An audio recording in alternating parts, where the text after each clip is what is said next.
别上逃更快！断去！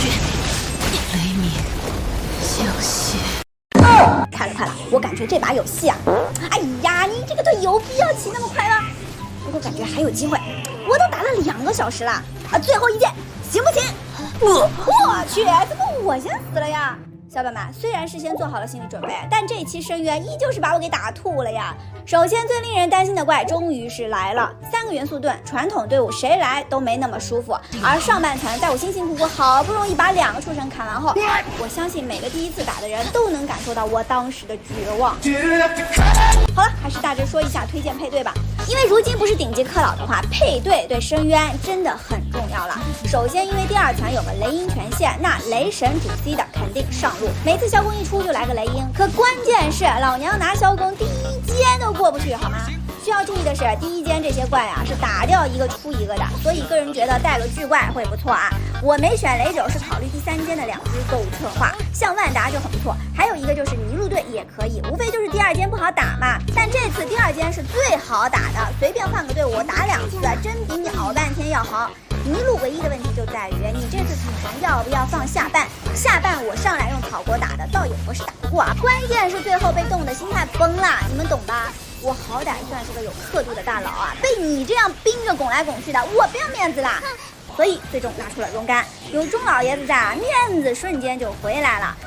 需要注意的是，香菱毕竟没班尼特 CD 那么快，所以需要跟冰使徒去走位啊。当然了，带班尼特肯定更好，全程就是为了破盾，所以主要是放技能，干羽不用射太多下。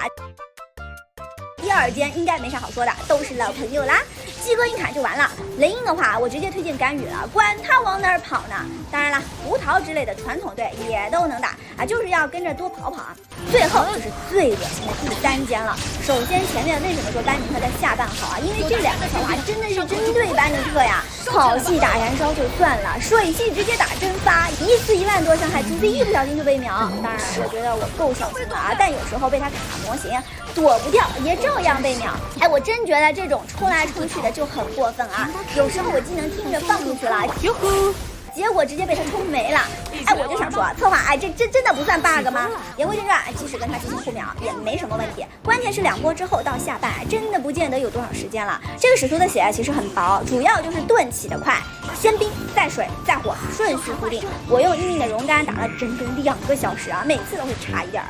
因为我破火盾比较慢，但差的这一点儿，各位如果对自己干羽比较自信的，是可以直接上的。我要说的是，当我严格按他的盾配对之后，看草国加个香菱，盾刚出来就没了，1次过，而且还剩了将近50秒，差距肉眼可见了。所以这次下半，我最推荐的还是草国加个火系，打雷音也是跟杀鸡玩一样啊，熔甘操作好的完全可以。还有一个就是带草神的弧形中，只要盾能对应上，使徒其实不难打。所以如果不是高练度，还是不要头铁，按怪去配对吧，配对了打起来爽快点。